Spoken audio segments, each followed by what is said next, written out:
Before we begin, a quick warning. Opening Kill is a horror podcast that contains adult language, disturbing themes, and graphic descriptions of violent acts, especially the kills featured in each film. We also dive deep into plot details and character arcs. So if you haven't seen the movie we're covering, expect full spoilers ahead. Listener discretion is strongly advised.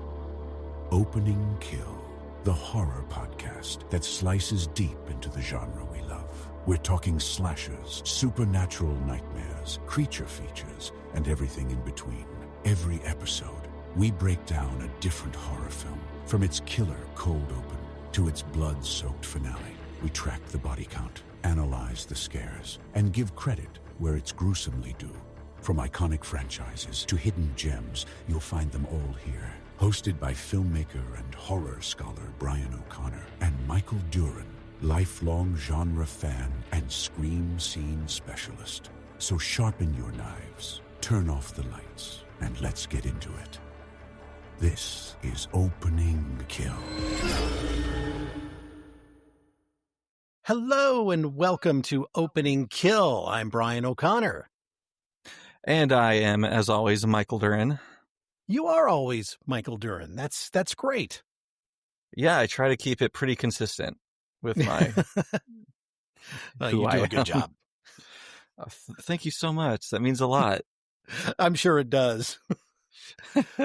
So here we are into episode number 43. We've gotten through 43. We're about to get through 43 of these. And right. Just in time for the holiday, Michael, guess what we're doing? I'm assuming since I watched it, we're doing Black Friday. That would be correct. I hope. Otherwise, I watched the wrong movie. That's my biggest fear. My biggest fear is coming into this going, wait a minute, did you? What happened? We both watched different movies. I'm surprised it hasn't happened yet. Hey, we still have time. That's true. We do. It's only 43. We got plenty. Plenty more. And in honor of the holiday season, do you see my Art the Clown now behind me? Oh, wow. No, it's kind of out of the picture right now, but. No, you can't see it. Well, on the wide shot, I'm looking at the wide shot. You can see it on the wide one. Perfect. Okay. Well, I can't wait to see it though. So yeah, I know you're going to be so tickled pink for it. Well, we are thankful to all of our new listeners on this Thanksgiving. Happy Thanksgiving, by the way. Oh, yeah. Happy Thanksgiving. And, of course, we're on YouTube as well with the video version of Opening Kill, so make sure that you check us out there as well. Do you see anything interesting that you want to tell me about? I did, actually. So I saw a couple things. First one, I saw The Black Phone 2. And you did. Okay. I did. And I will keep it very vague since you haven't even seen the first Black Phone. Yeah, I know. I liked it more than the first one. I think this one is definitely better. Ethan Hawke is great. He was good in the first one. He's probably the highlight of that first one, but I think he steps it up a little bit in this second one. Mm-hmm. And I know this is probably blasphemous for me to say, but I'm not the biggest Nightmare on Elm Street fan, and this movie does kind of Nightmare on Elm Street in a way that I thought was even scarier than Nightmare ever did it. So I think this one is a lot of fun, definitely worth checking out. And it's got a very wintry vibe to it. So I know we're not quite at winter yet, but we're getting there. So close enough. It fit the season.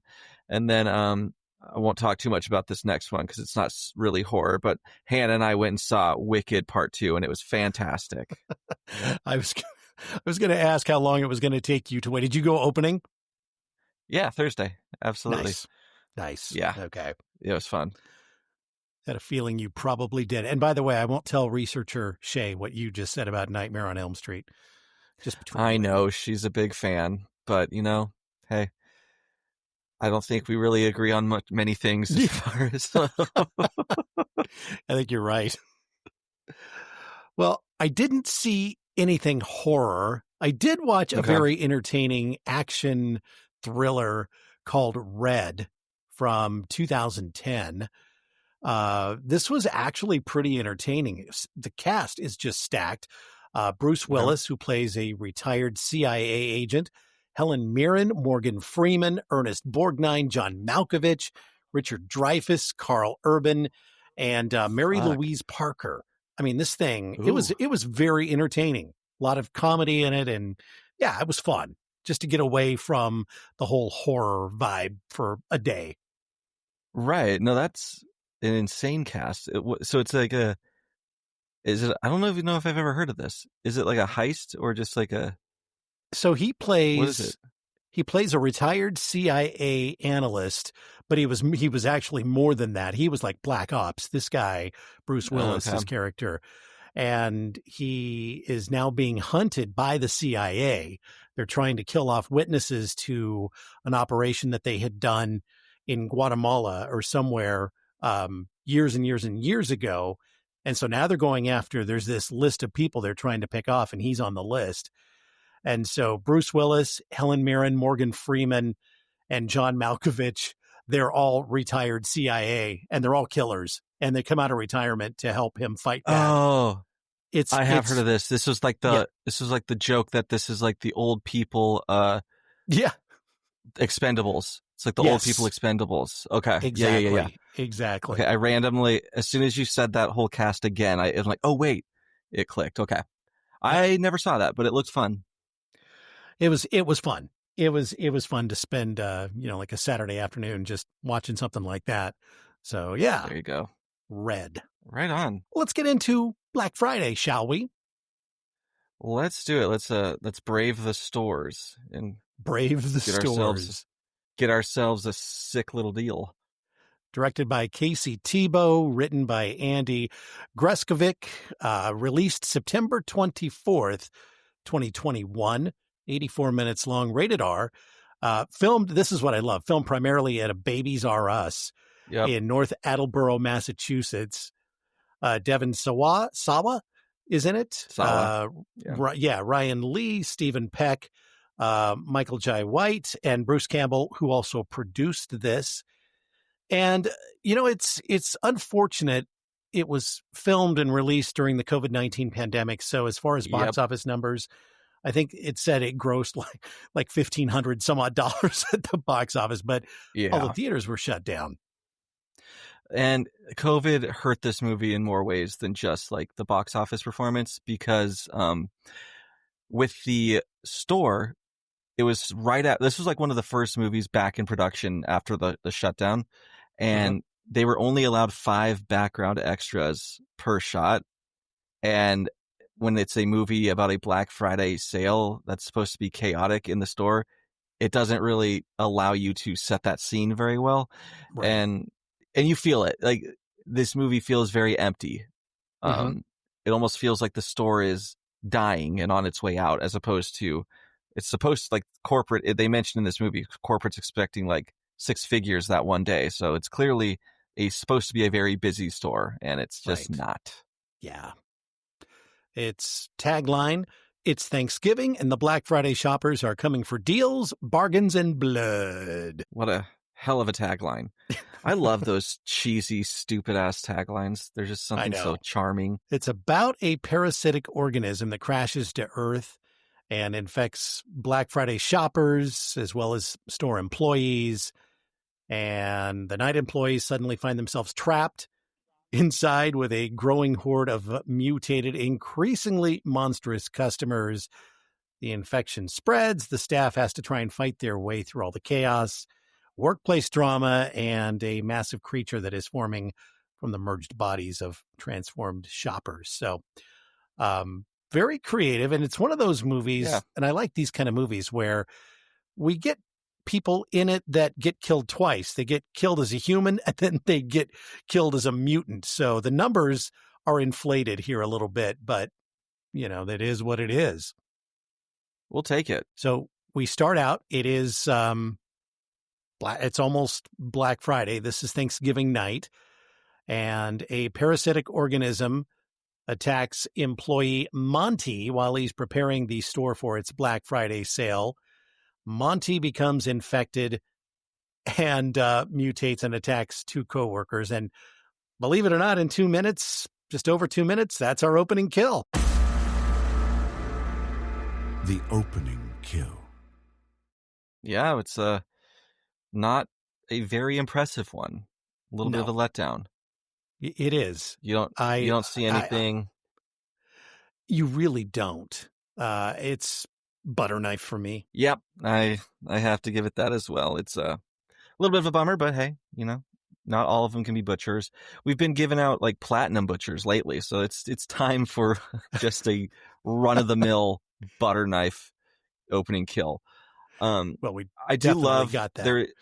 Yeah, we definitely did. And one of my favorite aspects of this scene is Doug is hanging up the Black Friday like banner, but like this font that it's in is like in this like horror movie like red drippy like font. It does not look like a welcome into the store kind of a banner. Makes me want to stay away. Yeah, I'm like, oh, I think I'll pass. Yeah. I don't need a toaster that bad. So Ken Bates drops his daughters off, Lila and Gracie, at their mother's home before he has to go into work. And that's where we meet his coworker, Chris Godecki, and he picks him up and they drive to their late shift at the store, which is called We Love Toys, by the way, but they filmed it in the Babies R Us store.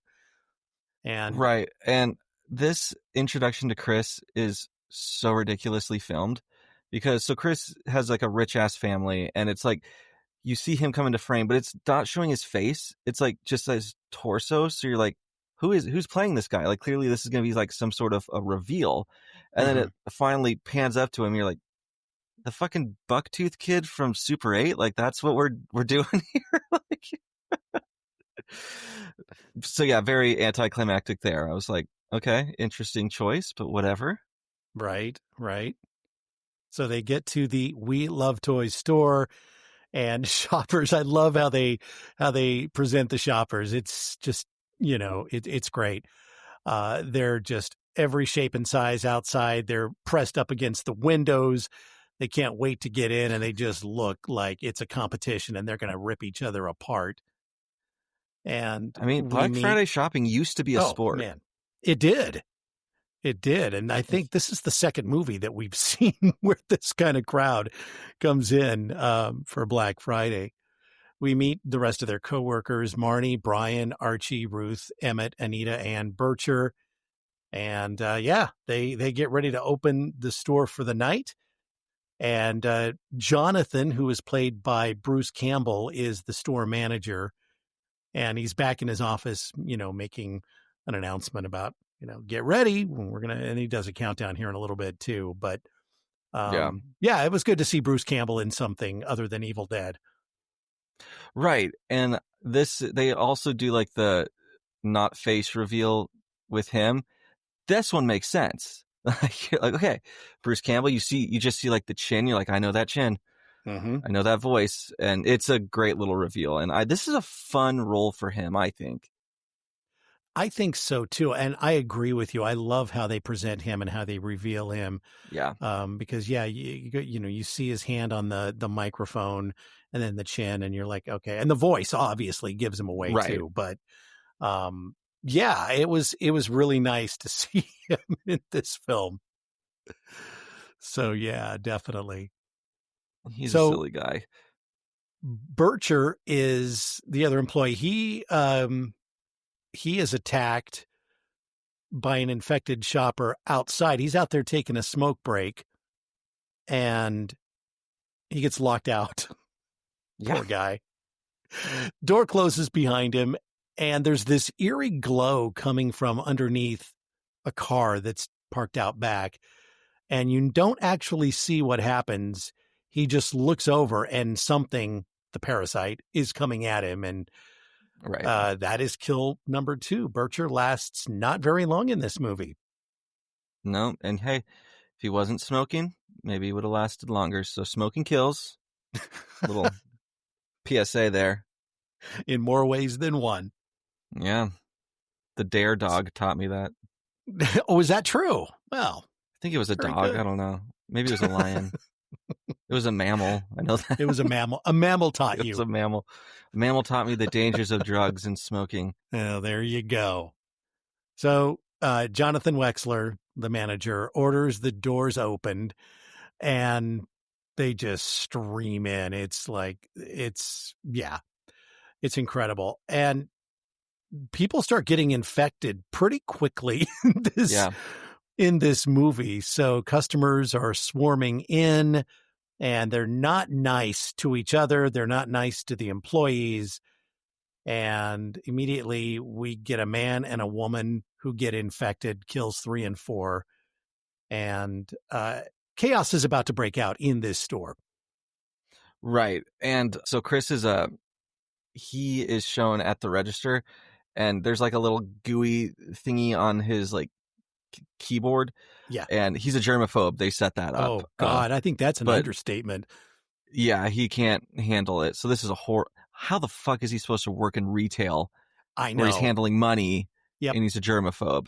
Whatever. Yep. I didn't write this thing, but he's just moving so slowly because of this, and this lady is being such a snatch to him, and it's just such a funny scene because he's how I was when I had customer service, frantic as all hell and trying his best. And so I saw little flashbacks to me. Did you was it okay, or was it like, PTSD kicking in? Little PTSD because I got spit on once. Didn't you work for an airline? You worked for an airline, didn't you? Oh God, yeah. Never. I couldn't do that. Could not do that. I don't recommend it because people get real pissed when they miss their flights because of their own actions. Right, that's the thing. When you do and it who to do they yourself, blame? Of course, first person they see. Why take responsibility when you can just cause a scene for no reason and blame somebody else? Yeah, it's way more fun. Well, what's funny about Chris in this too? He wasn't supposed to be at the register. No. Brian, who I guess is like the department manager, not the store manager, does not care for Chris very much. And so Chris thought he was just going to be out on the floor, and Brian comes up to him very sassy and says, "Oh, you're going to be at the register all night." And so you can see the disappointment on his face and almost the terror that he's going to have to, deal with customers face to face up at the register. And Brian, that character is so fucking, like you said, sassy, but he is so funny. Yep. Such a dick too, but God, especially later on. Oh, especially later on. Oh my gosh. Fucking asshole. So more people are now starting to become violent as this parasitic infection spreads throughout the store. Employees are now defending themselves as these people are transforming into these. They're pretty much like zombies, zombie-like characters. Yeah, I don't know what. Yeah, it's very interesting things because they never really explain what they are. Mm-hmm. They just mutate and get kind of angry and violent, and there is this one great scene with Chris where he's attacked by two, I think it's the husband and the wife ones who were infected pretty early on, and he just fucking hands their asses to him. Like you're like, okay, look at you, Chris, fighting back. A little surprised by that, actually. I was. Yeah. I thought as soon as she touched him, he would die of germs. Yeah. Well, Emmett becomes infected, kill number 5, and grows a tentacle, which is interesting. Yeah. I mean, now this new little thing that they do is, I didn't care for it. I'm not going to lie. Right. I did not like this. The employees are in the back storeroom, and the character Anita, she's kind of a bitch.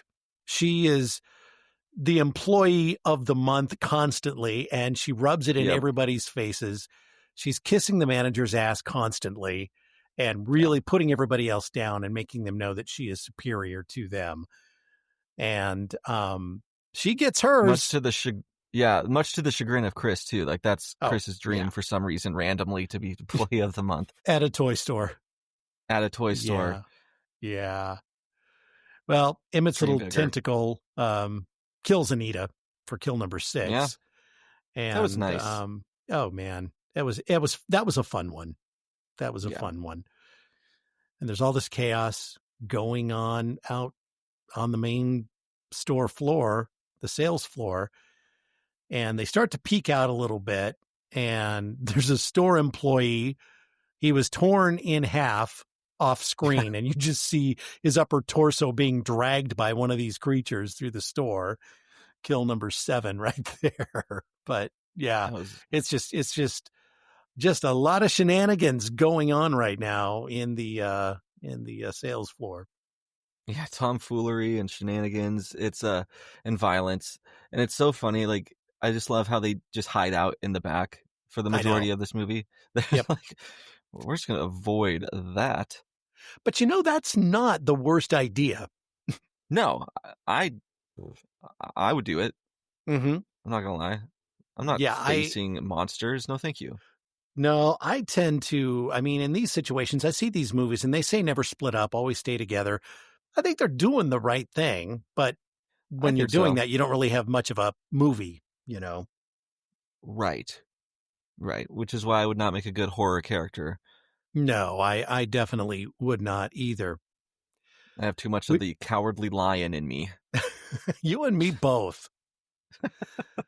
So we get to know Ruth a little bit. Ruth is one of the older employees, and she isolates herself in the office, while Archie leads Chris and Brian through a group of mutants. What they're trying to do is close an exit door, which is open, and that's where all these people, these transformed mutants, are coming through.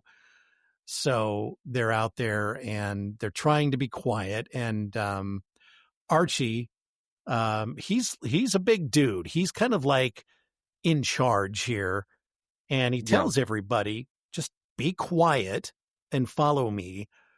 And that's not what happens. Chris makes some noise and attracts attention, and now we have some fun kills coming up here because Archie has to step in and save the day because they're coming for Chris.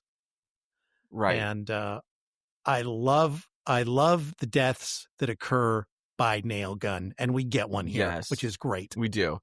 And it's a fun one. He's Archie's a badass. He's played by the same guy. He was in a Batman, The Dark Knight. He's in The Dark Knight. I think he's the one who gets killed by the pencil by the Joker.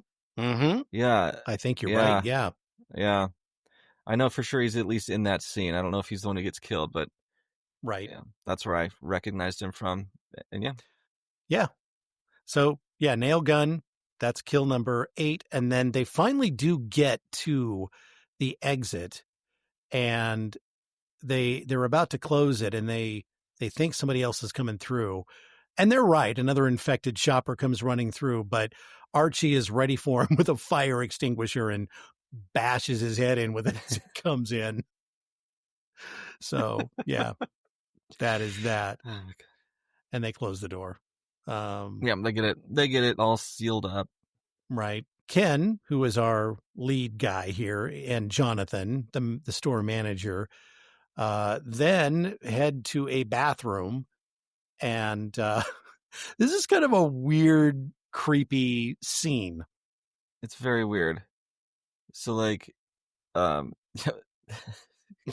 Jonathan and Ken is going to the bathroom. So he's like, and then Jonathan's like trying to get some of his weed or whatever that he's stashed up in the ceiling. And so he's up there trying to grab it. And Ken's just like, what are you doing? That's not allowed here. He's like, I think we're going to be fine. Yeah. Situation has changed. Yeah. We're not just working Black Friday right now. We're dealing with a fucking mutant horde. Jonathan's doing a number 2, and he's got a great line. He goes, if we need to go real quick, I can pinch one off and we can get the hell out.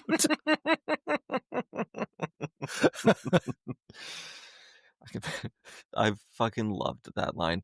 There's a couple of really funny one-liners in this one. There is. Yeah. I think pinch one off is absolutely one of them. I think so too. And then a creature does burst into the bathroom though and interrupts the number 2.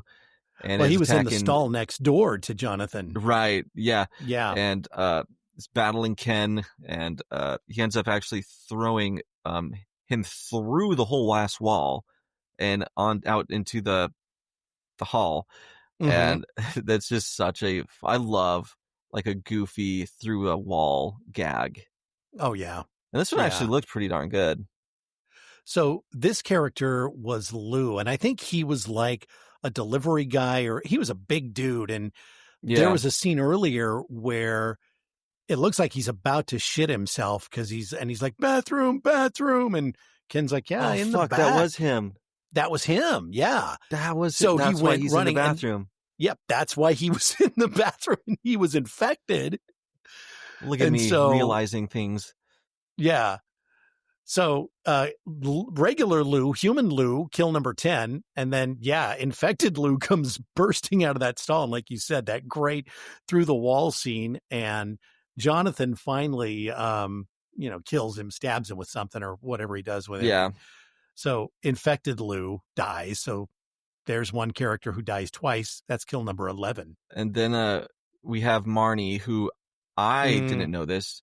I learned, that's the little girl, the main little girl in Pan's Labyrinth. I did know that. Ophelia. I had actually looked her up, and because she looked familiar. And that was Guillermo del Toro's movie, right? That one, yeah. That's such a good movie. But kind of crazy that was her. But she's doing her own little side mission at the moment. She sneaks into like the Santa's village, and she sees. I hated this. She sees that there's like that all the little creature people, they are like being assimilated into this cotton candy-ish looking bulbous sack. It looks really weird. Like, it reminded me of like the killer clowns from outer space cocoons. Oh, yeah. Yeah, that makes sense. Yeah. And so, they're just like, all becoming one with this thing, which we learn, okay, I understand now later. But for right now, you're kind of like, what the fuck is going on here? So we see 2 infected shoppers, kills 12 and 13, that are, they're just embracing this thing and being absorbed by it. So it was very, very weird scene. Yeah. And then they kind of all just regroup out on the sales floor now. So everyone is back together. And Ruth, we didn't really talk about her. Ruth is fucking hilarious. She's very funny. She has some lines you're just like, oh, okay. She's got to be like, I don't know, 65, 70 years old. She's, I think she's probably been with the store forever, longer than anybody, I would think. Yeah, and she's just does not have a filter on that mouth. No, she doesn't. I love that. I do too. Like, give me like a insane old person who just says off the wall shit. I'm laughing every time. Yep. Totally. Totally. So this police car comes crashing through the front of the storefront out of nowhere. Speaking of Ruth. Yeah, poor Ruth. So there's a couple of kills we're going to count here. The police officer who was mutated, off screen. We don't see him, but he's dead. And poor Ruth gets killed by the car that's running through the store. And dude, now they've got yeeted. Oh, she gets yeeted out of frame. Oh my God. It's bad. It is bad. And now they have another problem on their hands because they were able to secure that back exit earlier.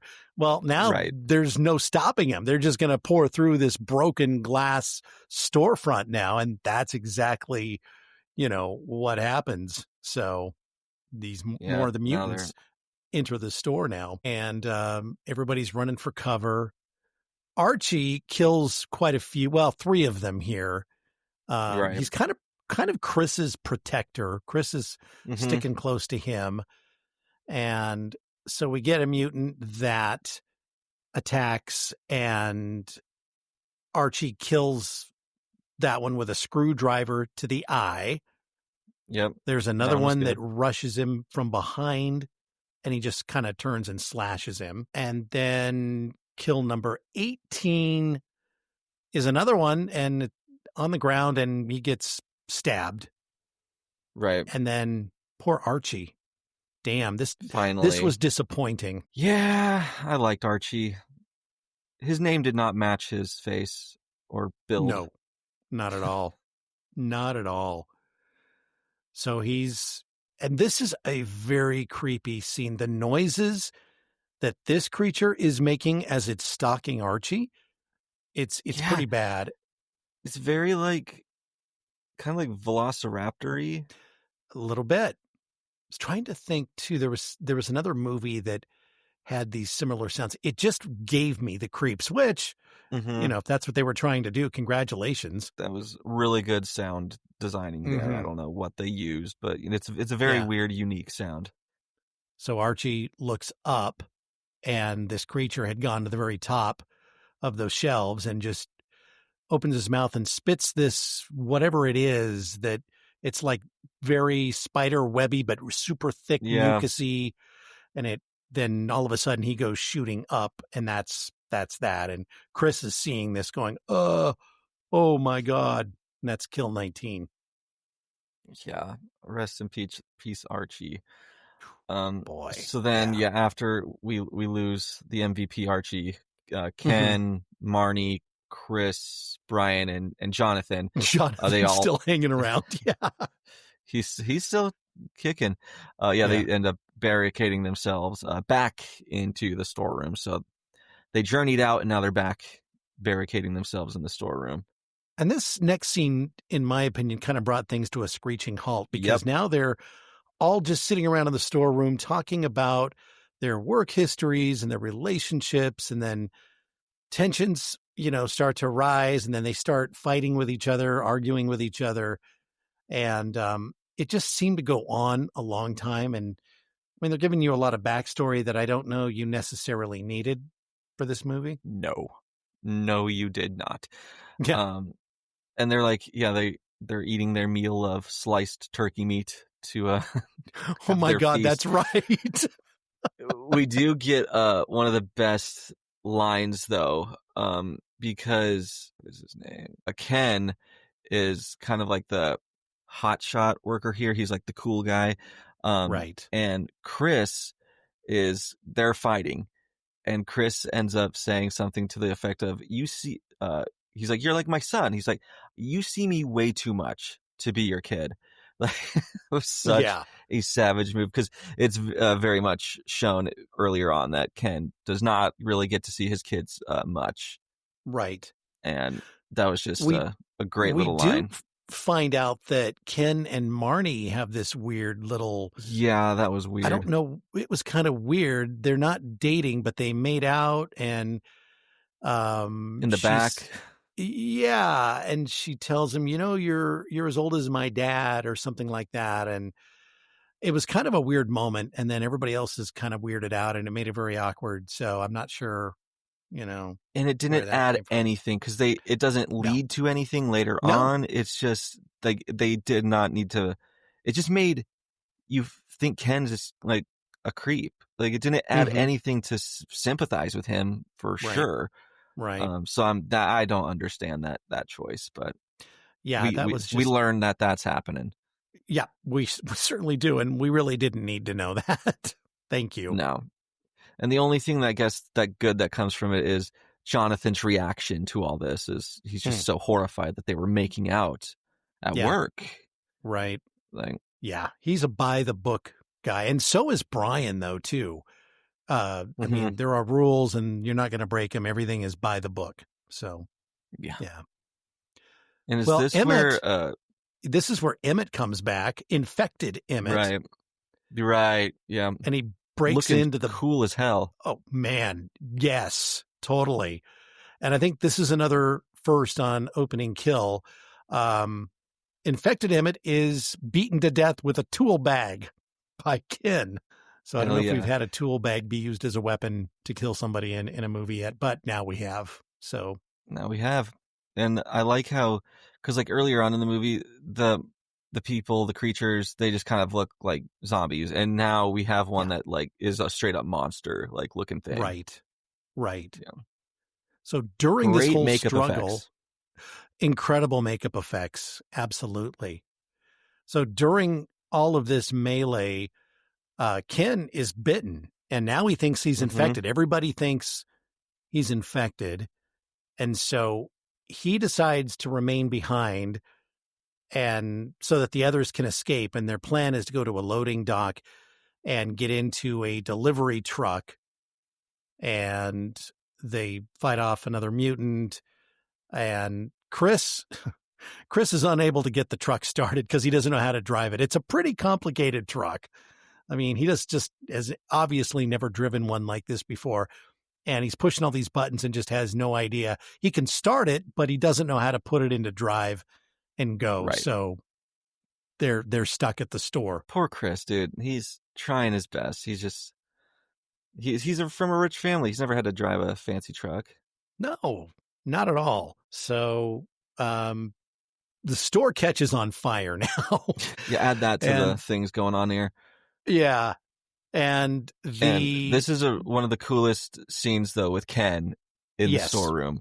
Because we get like this one's a female creature thing, and she's just kind of stalking him throughout the storage room. And there's this one scene, like he's hiding, he's like seen her, and then he is hiding, and like you just see her like in the dark right next to him, and she like then goes and tries to grab him. But I just liked that little jump scare. I thought it was a good little effective one. Well, and that is the old woman, the angry grandma from earlier, who was just a total bitch. And she just felt so entitled. And, that was like, what? That woman, that's who it was. Yeah. There's a scene where he's in an aisle and she's on the aisle on the other side, and he doesn't know she's there. And he's talking about how all the customers are idiots. And she looks through the shelf because there's a missing box so she can see him. Oh, we're just idiots to you, huh? And she threatens him, and he plugs a toy into the hole so we can't see her anymore. That was at the beginning. And I like that she was just so angry that she'd had to take her top off once she became a creature. God, I know. She's like, I gotta free these sweet nips. Mm-hmm. And she does. And before that scene, though, Jonathan, Chris, Marnie, and Brian, they end up on the roof, and Jonathan actually sacrifices himself so that Chris, Marnie, and Brian can get back to the ground level. He basically opens a hatch where these things are coming out of the thing, this mutant thing is coming out of, and he just jumps in there and sacrifices himself. So, which was interesting. That was kill 21. And then the angry grandma, she died as a human. That was 22. And then infected angry grandma, kill number 23. And I do like that Ken is on like roller skates this entire like fight. Not just roller skates, but musical lighted roller skates. Yes. Just truly a thing of beauty. It really is. Well, the creature that all of these mutants are sacrificing themselves to is growing like the Stay Puft Marshmallow Man from Ghostbusters. And that's exactly what I thought when I saw this thing. And, it like starts to stand up, and it's burst through like the roof, and it's just this massive thing. And so what happens when this giant monster finally makes its appearance? Fucking nothing. Does it move around? No, it stands in one ass spot. And we do learn here that Brian, that little sack of shit, Ken actually wasn't bitten because he's never turned. So we're like, what's going on here? Brian confesses that he just bit him in the little scrap. Right. To make him think that he was now infected, so he would stay behind. So Brian really is just a giant turd. Yeah. That's, it was like, what? Well, yeah, Ken's no hero. He doesn't deserve the accolades and everything else. It's like, so you bit him to make him think, oh my God, you are just pathetic. What a shithead. So then Brian then tries to confront the creature, and this is great. This is the most this creature does. Is like he's standing up there like yelling at it, and it just the little arm comes out and just kind of like Tink. Just fucking tinks him across the parking Just lot. flicks him away like he's a bug. Yeah, and so we finally get Brian's death, and it's a good one. It's really funny. I appreciated that they went with this kind of a scenario. Well, and the funny thing is with this, Brian wanted to talk to him because, I know customer service and I know how to deal. It's like, you know how to deal with a giant mutant? What the hell? Right. And that's what he was trying to do, was talk to him and talk to the mutant to try and get it to calm down. And so they could, develop, a dialogue or whatever. And just blink, and he's gone. He's gone. And then Ken does end up rejoining Chris and Marnie outside.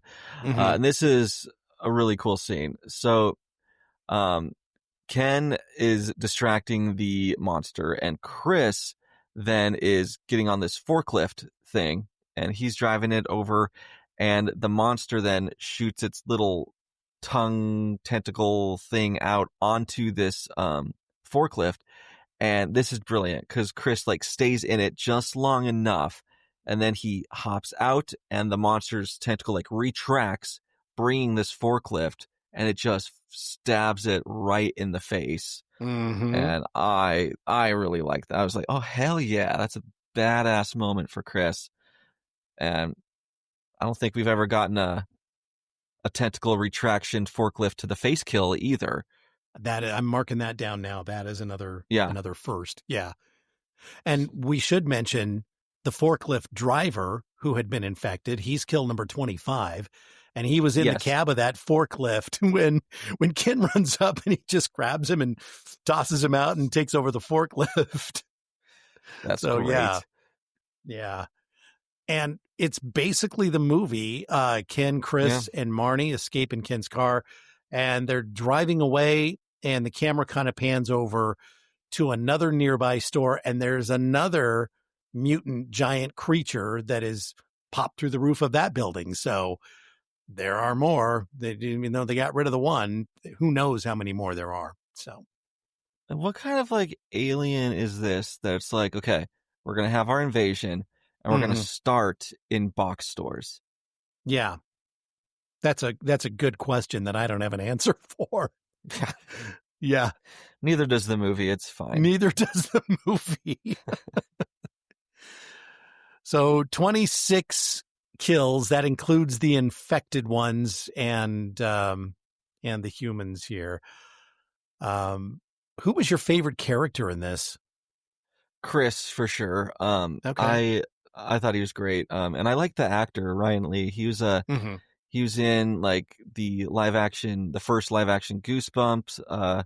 He's also in This Is 40, and he's just in one scene in that movie, but he gets his ass lit up by Leslie Mann. She just is going off on this poor little kid. That was such a great scene. But I just love Ryan Lee as a little actor, and Chris is he's endearing. I liked him. Well, yeah, I agree. I would have to say for me, he's a dick, but I liked Brian just because of, the sassiness. For sure. And he had some funny lines. Unfortunately, they were just very mean-spirited. Stephen Peck was the actor who played him, but I would have to say it's probably Brian if I had to pick one. I mean, that's a really good pick, honestly. There's very few things I love more than a sassy, borderline douchebag character. You're right. My favorite kill was the forklift kill. Just watching it go into the giant face of. There were two faces on this. Yeah. This master giant mutant, and that forklift just went right through the face. That was my favorite kill. Yep, samesies. Favorite scene, I talked about this earlier. It's when Archie, right before he dies, and he's stalked by that creature. It was just creepy as hell. There was enough tension there, and those sounds just really unnerved me. So I think that's probably my favorite scene. Mine is also a scene that involves that sound. It's the Ken storeroom scene where he's getting stalked. Oh, right. The the titted lady, but Yep. it was similar. It felt very like Jurassic Park kitchen scene. Mm-hmm. Yep. And it's one of my favorite cinematic scenes, so I really enjoyed it. So we have 3 people that survive. So we have a final girl and 2 final boys. I don't know. I give them a combined score of a 6. That's fair. I'm gonna just do like a 5. Mostly because honestly, Marnie brings the group down as far as like I didn't like her character at all. Frank, I didn't like Ken's either. I really, out of like the survivors, the only one I really cared for was Chris, and I did thoroughly enjoy him. But yeah, not a big fan of the majority of the survivors, so I'll just do a 5. Okay, that's fair. How screwed are we? You know, I feel like I'd be okay. I would, first off, not be working retail. I'm too afraid to do it. Right. And then if I was, I would have just immediately hid in the back and would have never like shown my face until like the fire happened, and then I just would have ran off. Like, I don't know why they kept wasting all this time trying to find like trucks and shit. Just fucking run. Just run. There wasn't that many of them out there. No, and that's why I would have just left the store out the back door. I wouldn't have even stuck around in the storeroom, wouldn't have hid. I would have just gotten the hell out of there and then moved on with my life. But that was the thing. They could have left at any time, and they should have left, you know. No, it was they did not do a good job of setting up the scenario where they couldn't escape. Like, it was it was always very easy for them to leave. They just didn't. Right. What was your star grade on this? I gave it 2.5. Okay. Like, and that sounds like a really low, and it's a fine movie. It's worth watching. It is nothing special. So in that aspect, I was a little bit let down. But it's totally serviceable. Like, there's nothing like super wrong with it. It's just low budget, and it was definitely hurt by the COVID pandemic. I think it did not help make this movie feel big in any way. It felt very small. And so, 2.5 for me. So I'll give it a 3, but I agree with you. I think it's a fun watch, especially over Thanksgiving weekend. Yeah. But it's, it's not something that I got real excited about. I mean, it was like you say, it was fine. That's my Michael Dern impression. It was fine. That was good. Slasher survival tip: if the customers start foaming at the mouth, glowing in the eyes, or moving in bulk like a discount rack stampede, clock out. No job is worth becoming part of the return policy. Ooh, that's good. That's good. I think that's I like that one. Probably, if you heed that advice, next time mutants come along and take over your store that you're working at, just get the hell out. Go.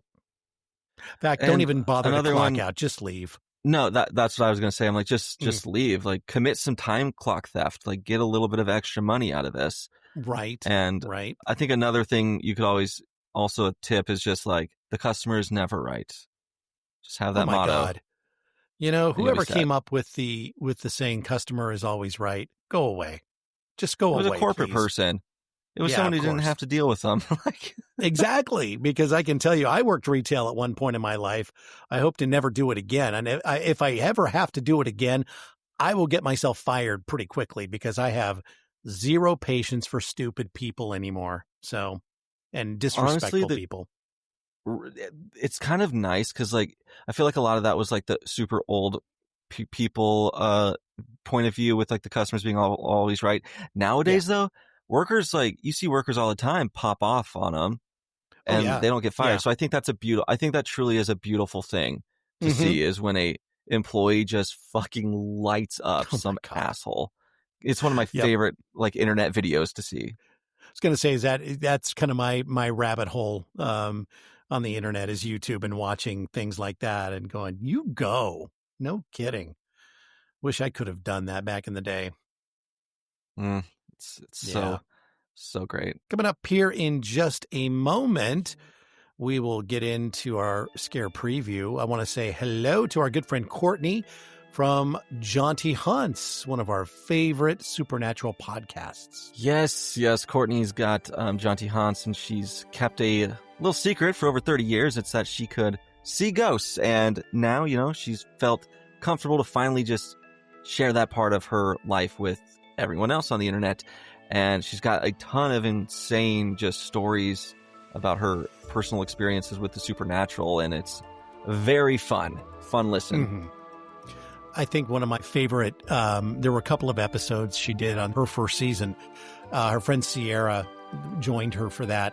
And they were talking about the most haunted places on the East Coast because she was in New York living there. And so they started talking about, and if you think about the East Coast, it's older than the West Coast. So there are more haunted places out there. So they did like a double episode. They did one on the East Coast and then they did another one on the West Coast. So just fascinating stories and guests that go on that as well. So yeah, definitely make sure you check out the Jaunty Hunts podcast. Absolutely. The Scare Preview. All right, there are a bunch of new movies coming out in the near future of the horror kind, and we're going to preview a couple right now, and we'll see if Michael and I match, because we don't tell each other what our scare previews are. It's a little experiment. Yeah, we used to, but not anymore. I really doubt we're going to have the same one this week, for sure. So mine is Flowervale Street. Yeah, no match. Cool. It's got a pretty damn good cast. It's got Anne Hathaway, Ewan McGregor, and Macy Stella. That's kind of it was mainly just Anne Hathaway and Ewan McGregor that were exciting, but it's a fun little science fiction-y horror looking movie that is about a family in the 80s where they start to notice very bizarre happenings in their neighborhood. And the bizarre happenings in their neighborhood are a little thing called dinosaurs. So it seems like there's some weird time loop thing that's brought dinosaurs into their 80s neighborhood. So it just looks like it's going to be a lot of fun. And I haven't seen the trailer for it, but I did see a couple of photos, and one of them has Anne Hathaway just covered in blood. So it looks like it's going to be kind of bloody. And yeah, so I'm pretty darn I learned about it today. I was like, ooh, okay. I love me some dinosaurs. Yeah. And Ewan McGregor. Oh, man. That sounds intriguing. Yeah, very interesting. So I'm excited. I forgot to tell you when it comes out. Let's take a gander at that. It is August 14th. So still quite a ways off. Yeah. Okay. Well, my movie is one called We Bury the Dead. And this is directed by Zach Hilditch. Daisy Ridley is in the cast, Mark Cole-Smith, and Brenton Thwaites. It is a survival film which centers on a woman's journey to find her missing husband. And during this, she's taken on grief, loss, and also the undead. So this is kind of a zombie apocalypse type thing, underground. Looks very good. I watched the trailer and went, oh, yeah, one of these. Comes out January 2nd. So it's just less than 2 months away. So anyway, We Bury the Dead. So can't wait for that. Nice. That sounds like a fun one. Yeah. I don't like Daisy Ridley, though, so. Well, then you may not like this movie so much. Maybe she dies. I doubt it. I think she's like the main character, so I don't think she does. Probably not. Yeah, probably not. There it is. Well, that is it for episode 43, Black Friday. Next week, we have Sinister from 2012. Ooh. So that'll be fun to tackle. Yeah, according to science, that's the scariest movie of all time. That's what they say. That's what they say. Yeah. I don't know if I agree with it, but we'll see. Definitely. Well, subscribe to us on social. You can follow us on Instagram and Facebook. Make sure you tell your friends about this. And don't forget our new channel on YouTube. If you want the video version of Opening Kill, we are there.